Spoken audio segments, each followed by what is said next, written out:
Hello, little learners. Today, we are going to learn addition using a number line. Are you ready? Let's go. This is a number line. It helps us add numbers easily by making small jumps. Let's see how. Let's solve 2 plus 3 using our number line. First, find 2 on the number line. Got it? Now, we need to add 3. So, let's make 3 jumps forward.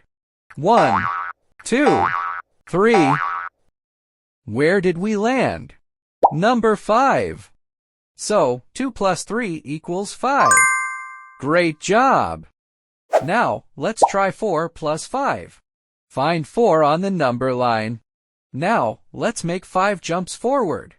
4, 5, 6, 7, 8, 9. Where did we land? Number 9. So, 4 plus 5 equals 9. You're getting smarter. Now it's your turn. Let's solve 3 plus 4 using the number line. Find 3. Now make 4 jumps forward. Where did you land?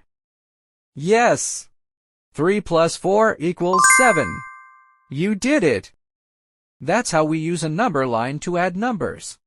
It makes addition easy and fun. Keep practicing, and soon you'll be a math champion. Don't forget to like, subscribe, and share.